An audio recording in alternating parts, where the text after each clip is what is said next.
Welcome back to A Scottish Castle a Day, brought to you by bagtownclans.com. I'm your host, Colin MacDonald, and today we journey to East Lothian, where the yellow towers of Dirleton Castle stand high on a rocky outcrop just a few miles west of North Berwick. As one of Scotland's oldest surviving castles, Dirleton has seen its fair share of Scottish history, from Norman knights and English invaders to clan feuds and sieges during the English Civil War. Dirleton Castle is a striking fortress whose imposing silhouette stands out, surrounded by lush, beautifully maintained gardens. But don't let the idyllic setting fool you. This romantic site has a history of violence and upheaval, making it much more than just a picturesque ruin. The original structure was built in the 13th century by the de Vaux family, Anglo-Norman knights invited to Scotland by King David I. It has since been expanded, destroyed, rebuilt and abandoned, each phase of its history leaving a mark on the stone walls. The de Vaux family, originally from Rouen, France, began construction of Dirleton Castle around 1225 under the leadership of John de Vaux, whose family had been granted the barony of Dirleton. The site of the castle was carefully chosen, built on a rocky knoll and surrounded by marshland and a deep moat.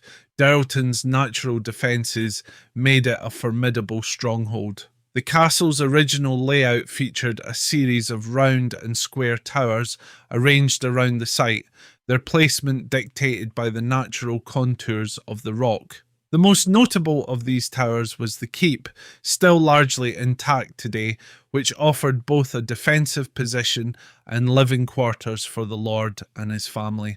Dirleton Castle also served an important strategic purpose.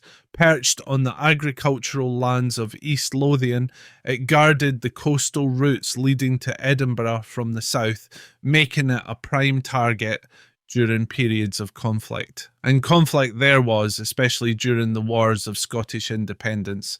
Dirleton played a key role during Edward I of England's invasion of Scotland. In 1298, English forces, under the command of Bishop Anthony Beck, besieged the castle, which held out for months until Edward's victory at the Battle of Falkirk allowed for the deployment of siege engines. The mighty walls of Dirleton finally fell, and the English occupied the fortress for years. It wasn't until Robert the Bruce came to power that the Scots regained control. As a measure to prevent future English use, the castle's towers were slighted or deliberately demolished to make the fortress uninhabitable. But Dirleton Castle would not remain in ruins for long. In 1350, the Haliburton family came into possession of the castle when John Haliburton married the de Vaux heiress. Under the Haliburtons, Dirleton saw a massive phase of reconstruction.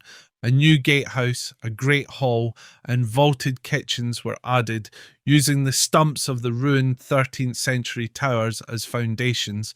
The Haliburtons transformed the castle into one of the finest noble residences in Scotland, blending defensive military architecture with the emerging trend of more comfortable living spaces.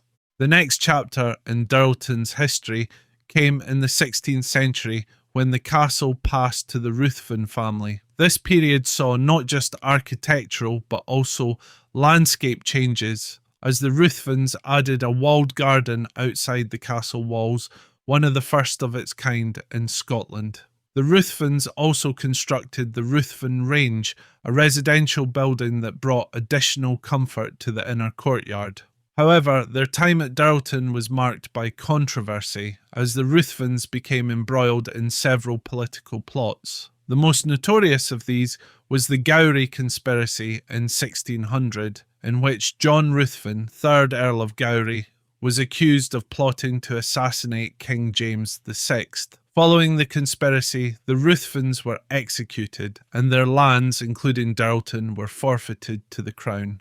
By 1650, Dirleton once again found itself embroiled in conflict, this time during the Third English Civil War. A group of Scottish moss troopers, essentially guerrilla fighters, were using Dirleton as a base to harass English forces under Oliver Cromwell. Cromwell's army retaliated, bombarding the castle and breaching its walls with mortars. After capturing Dirleton, Cromwell's troops dismantled much of what was left, leaving the castle in ruins once again. By the late 17th century, Dirleton Castle had been largely abandoned. In 1663, it was purchased by the Nisbet family, who chose to build a new, more comfortable manor at Archerfield nearby. For a time, the castle became a quarry, with local builders taking stone from the ruins to construct cottages and walls. However, the Nisbets maintained the gardens, preserving some of the beauty that had once surrounded the fortress. The garden's history stretches back to the 16th century, but what visitors see today is largely a 20th century reimagining, including a Victorian herbaceous border that holds the Guinness World Record as the longest in the world.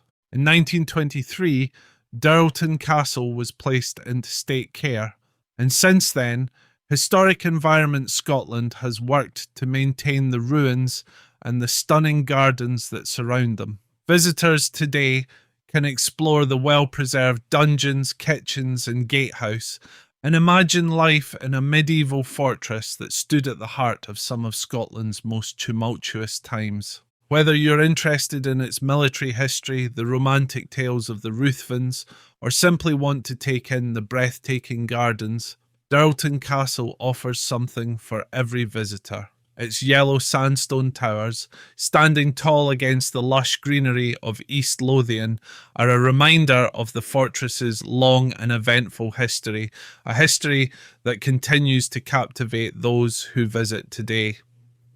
Thanks for joining us on this episode of A Scottish Castle a Day.